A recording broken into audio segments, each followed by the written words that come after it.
બચ્ચાઓ, આજે આપણે ગુજરાતી વિષયમાં નવો મૂળાક્ષર લખવાના છે. બરાબર? કયો મૂળાક્ષર છે ખબર? આ છે લ મૂળાક્ષર. અને આ શાનું ચિત્ર છે? લખોટીનું. બરાબર? લખોટીના ચિત્ર પરથી આપણો મૂળાક્ષર બનશે લ. લ લખોટીનો લ. લ લખોટીનો લ. હવે આ મૂળાક્ષરને આપણે રેતીમાં પણ લખી જઈએ. બોલો, કઈ રીતે લખવાનું ખબર? અહીંયા છે ને તમારે અડધું ગોળ કરવાનું. અડધું ગોળ કર્યું પછી આડી લાઈન કરવાની. આડી લાઈન કરી પછી ઉપરથી નીચે આવી દાદાજીની લાકડી કરવાની. એટલે આપણો મૂળાક્ષર લખાઈ જશે લ. લ લખોટીનો લ. અડધું ગોળ આડી લાઈન ઉપરથી નીચે સુધી આવતી દાદાજીની લાકડી. લ લખોટીનો લ. લ લખોટીનો લ. લ લખોટીનો લ. આ મૂળાક્ષરને આપણે સ્લેટમાં પણ ઘૂંટી જઈએ. બરાબર છે? આ છે લખોટીઓ. બરાબર? એના પરથી આપણો મૂળાક્ષર બનશે લ. લ લખોટીનો લ. શું કરવાનું? અડધું ગોળ કરવાનું. આડી લાઈન ઉપરથી નીચે દાદાજીની લાકડી. લ લખોટીનો લ. લ લખોટીનો લ. લ લખોટીનો લ. લ લખોટીનો લ. લ લખોટીનો લ. લ લખોટીનો લ. બરાબર? આટલો જાડો જાડો ઘૂંટાઈ જાય પછી નીચે અહીંયા લખી જવાનું. બરાબર? લ લખોટીનો લ. લ લખોટીનો લ. લ લખોટીનો લ. ચલો, હવે આ મૂળાક્ષરને આપણે આ ચોપડીમાં પણ લખી જઈએ. આજે કઈ તારીખ છે ખબર? આજે છે 27 તારીખ. 27 કઈ રીતે લખાય? બગડ સાતડ 27 ઊભી લાઈન પહેલો મહિનો. 27 1. ચાલો, ચિત્ર સાથે મૂળાક્ષરની ઓળખ કરી જઈએ. અહીંયા આપેલી છે લખોટીઓ. બરાબર? એના પરથી આપણો મૂળાક્ષર બનશે લ. લ લખોટીનો લ. લ લખોટીનો લ. ચાલો, તો હવે એને આપણે આ મોટો છે ને એને 2 થી 3 વખત લખી જઈએ. અહીંયા અડધું ગોળ કરવાનું. આડી લાઈન કરો ઉપરથી નીચે દાદાજીની લાકડી. લ લખોટીનો લ. લ લખોટીનો લ. લ લખોટીનો લ. બરાબર? ચાલો, હવે આ ટ્રેસિંગવાળા ભાગ પર લખી જઈએ. શું કરવાનું? અડધું ગોળ કર્યું. આડી લાઈન ઉપર ગયા દાદાજીની લાકડી. હા, અડધું ગોળ કર્યું. આડી લાઈન ઉપરથી નીચે દાદાજીની લાકડી. લ લખોટીનો લ. લ લખોટીનો લ. લ લખોટીનો લ. અહીંયા સુધી ટ્રેસિંગ કરી જજો. હા, હવે ટ્રેસિંગ વગર કઈ રીતે લખાય તે બતાવે. અહીંયા તમારી પેન્સિલ મૂકવાની. અડધું ગોળ કર્યું. આડી લાઈન ઉપરથી નીચે સુધી દાદાજીની લાકડી. એટલે લખાઈ જશે આપણો લ મૂળાક્ષર. લ લખોટીનો લ. લ લખોટીનો લ. લ લખોટીનો લ. લ લખોટીનો લ. લ લખોટીનો લ. લ લખોટીનો લ. લ લખોટીનો લ. બરાબર? બોલી બોલીને અહીંયા સુધી એનું લેખન કાર્ય કરજો. હવે અહીંયા કઈ પ્રવૃત્તિ કરવાની છે? આ નાનો લ છે ને એના જેવો લ શોધવાનો છે આ મૂળાક્ષર. અને એના પરથી આપણે શું કરવાનું છે? આવું ચોરસ.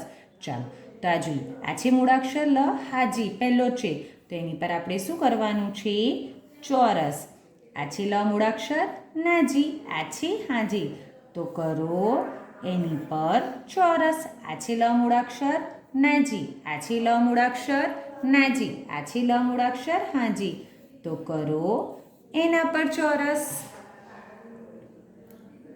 હવે એક પાના પરનું લેખન કાર્ય થઈ ગયું. હવે બાજુના પાના પર પણ પહેલાં શું કરવું? નાખીશું આપણે ટ્રેસિંગ. ટ્રેસિંગ થઈ જાય પછી નીચે જાતે લખીશું. ચાલો, તો અહીંયા બોલતા જઈશું અને મૂળાક્ષર લખતા જઈશું. લ લખોટીનો લ. લ લખોટીનો લ. લ લખોટીનો લ. લ લખોટીનો લ.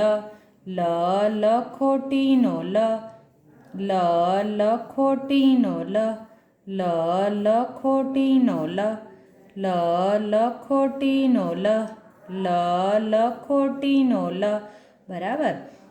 હવે ટ્રેસિંગ વગર પણ લખી જઈએ. હા, લ લખોટીનો લ, લ લખોટીનો લ, લ લખોટીનો લ, લ લખોટીનો લ, લ લખોટીનો લ, લ લખોટીનો લ, લ લખોટીનો લ, લ લખોટીનો લ, લ લખોટીનો લ. બરાબર. બોલી બોલીને સારા અક્ષરે અહીંયા સુધી એનું લેખન કાર્ય કરવાનું છે. ચાલો, તો હવે નોટમાં પણ આને લખી જઈએ. બરાબર છે. આજે કઈ તારીખ છે? આજે છે 27 તારીખ. તો ઉપર લખીશું આપણે 27 તારીખ. બગડ સાતડ 27, ઊભી લાઈન અને પહેલો મહિનો. બરાબર. ચિત્ર સાથે મૂળાક્ષરની ઓળખ કરી જઈએ. આ છે લખોટી. બરાબર. એના પરથી આપણો મૂળાક્ષર બનશે લ. લ લખોટીનો લ. હવે આ ગુલાબી લાઈન છે ને એની બાજુમાં બરાબર અડીને નાની નાની આ બે લાઈનની વચ્ચે જ આપણો મૂળાક્ષર લખાવવો જોઈએ. અડધું ગોળ કરવાનું, આડી લાઈન અને ઉપરથી નીચે તરફ દાદાજીની લાકડી. લ લખોટીનો લ, લ લખોટીનો લ, લ લખોટીનો લ, લ લખોટીનો લ, લ લખોટીનો લ, લ લખોટીનો લ, લ લખોટીનો લ, લ લખોટીનો લ, લ લખોટીનો લ. બરાબર. અહીંયા સુધી બોલી બોલીને એનું લેખન કાર્ય કરી જજો. લ લખોટીના લ પછી શું આવે? વ વહાણનો વ. ચાલો, તો લ મૂળાક્ષર પરથી બનતા બે શબ્દો આપણે વાંચી જઈએ અને લખી જઈએ. લ માં ત મૂળાક્ષરને ઉમેરતા આપણો શબ્દ બનશે લ ત લત. ચાલો, આપણે લ માં ત મૂળાક્ષરને ઉમેરતા આપણો શબ્દ કયો બને? લ ત લત. લ માં આપણે ત મૂળાક્ષરને ઉમેરતા આપણો શબ્દ બનશે લ ત લત. લ માં આપણે ત મૂળાક્ષરને ઉમેરતા આપણો શબ્દ બનશે લ ત લત. ચાલો, હવે બીજો શબ્દ બી લખી જઈએ આપણે. બરાબર. લ માં આપણે ટ મૂળાક્ષરને ઉમેરતા આપણો શબ્દ બનશે લ ટ લટ. લ માં આપણે ટ મૂળાક્ષરને ઉમેરતા આપણો શબ્દ બનશે લ ટ લટ. લ માં આપણે ટ મૂળાક્ષરને ઉમેરતા આપણો શબ્દ કયો બને? લ ટ લટ. લ માં આપણે ટ મૂળાક્ષરને ઉમેરતા આપણો શબ્દ બનશે લ ટ લટ. બરાબર. ટીચરે જેવી રીતે લેખન કાર્ય કર્યું છે એવી રીતે તમે નોટ અને ચોપડીમાં લેખન કાર્ય કરજો.